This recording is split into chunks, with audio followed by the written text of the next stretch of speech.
हमारा नमस्कार दोस्तों। तो आज हमारा ओशो की पुस्तक शिव सूत्र का दूसरा दिन है। तो आइए हम शुरू करते हैं। चैतन्य हम सभी हैं, लेकिन आत्मा का हमें कोई पता नहीं चलता। अगर चैतन्य ही आत्मा है तो हम सभी को पता चल जाना चाहिए। हम सब चैतन्य हैं, लेकिन चैतन्य आत्मा है, इसका क्या अर्थ होगा? पहला अर्थ, इस जगत में सिर्फ चैतन्य ही तुम्हारा अपना है। आत्मा का अर्थ होता है अपना, शेष सब पराया है। शेष कितना ही अपना लगे पराया है। मित्र हो, प्रियजन हो, परिवार हो, लोग हो, धन हो, यश हो, पद प्रतिष्ठा हो, बड़ा साम्राज्य हो, वह सब जिसे तुम कहते हो मेरा, वहाँ धोखा है, क्योंकि वह सभी मृत्यु तुमसे छीन लेगी। मृत्यु कसौटी है, कौन अपना है कौन पराया। मृत्यु जिससे तुम्हें अलग कर दे वह पराया था, और मृत्यु तुम्हें जिससे अलग ना कर पाए वह अपना था। आत्मा का अर्थ है जो अपना है, लेकिन जैसे ही हम सोचते हैं अपना, वैसे ही दूसरा प्रवेश कर जाता है। अपने का मतलब ही होता है कोई दूसरा जो अपना है। तुम्हें यह ख्याल ही नहीं आता कि तुम्हारे अतिरिक्त तुम्हारा अपना कोई भी नहीं है, हो भी नहीं सकता। और जितनी देर तुम भटके रहोगे इस धारा में कि कोई दूसरा अपना है, उतने दिन व्यर्थ गए, उतना जीवन अकारण बीता, उतना समय तुमने सपने देखे, उतने समय में तुम जाग सकते थे, मोक्ष तुम्हारा हो सकता था। तुमने कचरा इकट्ठा किया। सिर्फ तुम ही तुम्हारे हो, यह पहला सूत्र है। मेरे अतिरिक्त मेरा कोई भी नहीं है। यह बड़ा क्रांतिकारी सूत्र है, बड़ा समाज विरोधी है, क्योंकि समाज जीता इसी आधार पर है कि दूसरे अपने हैं, जाति के लोग अपने हैं, देश के लोग अपने हैं। मेरा देश, मेरी जाति, मेरा धर्म, मेरा परिवार, मेरे का सारा खेल है। यहाँ पर समाज जीता है मेरे की धारणा पर। इसलिए धर्म समाज विरोधी तत्व है। धर्म समाज से छुटकारा है, दूसरे से छुटकारा है। और धर्म कहता है कि तुम्हारे अतिरिक्त तुम्हारा और कोई भी नहीं। ऊपर से देखने पर बड़ा स्वार्थी वचन मालूम पड़ेगा, क्योंकि यह तो हुई यह बात कि बस हम ही अपने हैं, तो तत्क्षण हमें लगता है यह तो स्वार्थ की बात है। यह स्वार्थ की बात नहीं है। अगर यह तुम्हें ख्याल में आ जाए तो ही तुम्हारे जीवन में परार्थ और परमार्थ पैदा होगा, क्योंकि जो अभी आत्मा के भाव से ही नहीं भरा है, उसके जीवन में कोई परार्थ और कोई परमार्थ नहीं हो सकता। तुम कहते हो दूसरों को मेरा, लेकिन मेरा कहकर तुम करते क्या हो? मेरा कहकर तुम उन्हें चूसते हो। मेरा तुम्हारा शोषण का हिस्सा है, फैलाव है। जिसको भी तुम मेरा कहते हो, तुम उसे गुलाम बनाते हो। तुम उसे अपने परिग्रह में परिवर्तित कर देते हो। मेरी पत्नी, मेरा पति, मेरा बेटा, मेरा पिता, तुम करते क्या हो? इस मेरे के पीछे, इस मेरे के पर्दे के पीछे तुम्हारे संबंध का मूल आधार क्या है? तुम चूसते हो, तुम शोषण करते हो, तुम दूसरे का उपयोग करते हो। इस दूसरे के उपयोग को तुम सोचते हो परार्थ है, तो तुम भ्रांति में हो। आइए एक कहानी बताते हैं। एक सम्राट बूढ़ा हुआ, उसके 3 बेटे थे, और वह बड़ी चिंता में था कि राज्य किसको दिया जाए।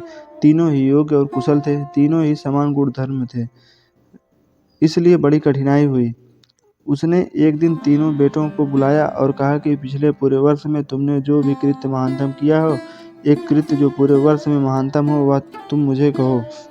बड़े बेटे ने कहा कि गांव का जो सबसे बड़ा धनपति है, वह तीर्थ यात्रा पर जा रहा था। उसने करोड़ों रुपए के हीरे जवाहरात बिना गिने, बिना किसी हिसाब किताब के, बिना किसी दस्तखत लिए मेरे पास रख दिए, और कहा कि जब मैं लौट आऊँगा तीर्थ यात्रा से, मुझे वापस लौटा देना।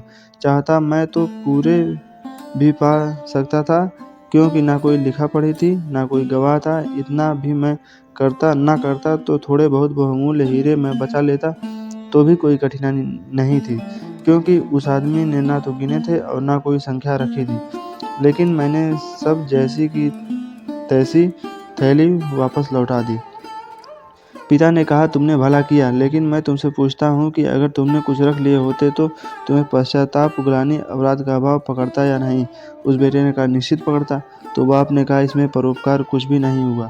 तुम सिर्फ अपने पश्चाताप, अपनी पीड़ा से बचने के लिए यह किए हो, इसमें परोपकार क्या हुआ?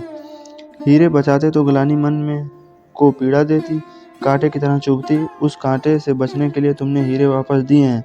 काम तुमने अच्छा किया, ठीक है, लेकिन परोपकार कुछ भी न हुआ। उपकार तुमने अपना ही किया है।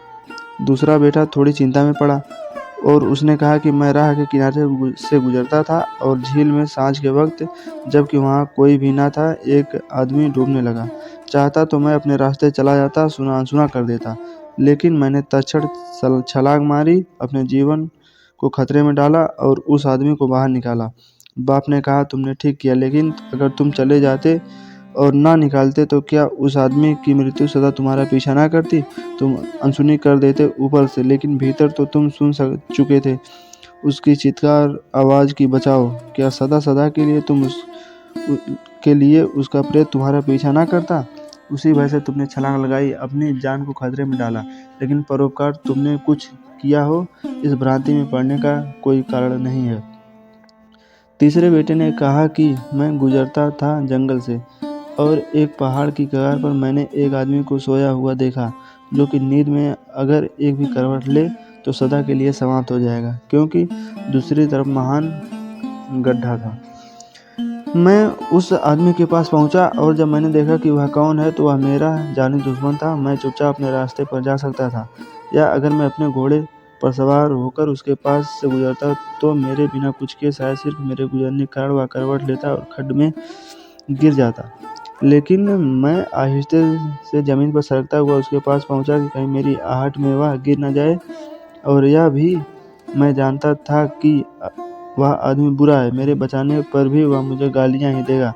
उसे मैंने हिलाया, आहिस्ते से जगाया, और वह आदमी गांव में मेरे खिलाफ बोलता फिर रहा है, क्योंकि वह आदमी कहता है मैं मरने ही वहाँ गया था।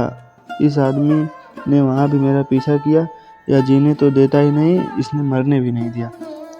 पिता ने कहा, तुम दो से बेहतर हो, लेकिन परोपकार यह भी नहीं है, क्योंकि तुम अहंकार से फूले नहीं समा रहे हो कि तुमने कुछ बड़ा कार्य कर दिया। बोलते हो तो तुम्हारी आंखों की चमक और हो जाती है, कहते हो तो तुम्हारा सीना फूल जाता है, और जिस कृत्य से अहंकार निर्मित होता हो वह परोपकार ना रहा।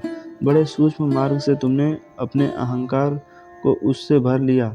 तुम सोच रहे हो तुम बड़े धार्मिक और परोपकारी हो, तुम इन दो से बेहतर हो, लेकिन मुझे राज्य के मालिक के लिए किसी चौथे की ही तलाश करनी पड़ेगी। जब तुम परोपकार करते हो तब तुम कह नहीं सकते, क्योंकि जिसे अपना ही पता नहीं है वह परोपकार करेगा कैसे?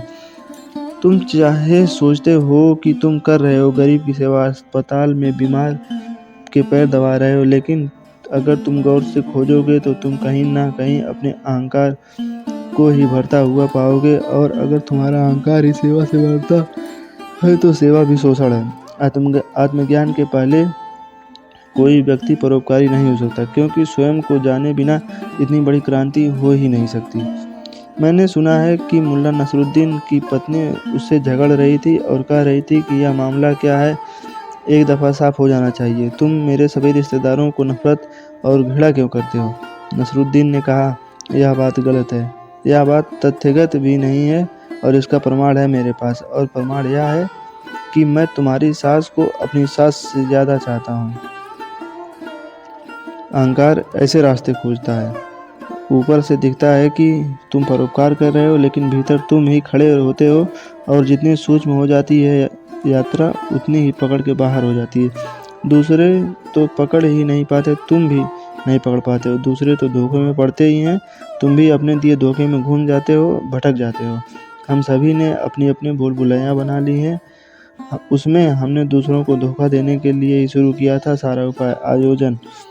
यह हमने कभी सोचा ना था कि अपनी बनाई भूल भुलैया में हम खुद ही खो जाएंगे, लेकिन हम खो गए हैं।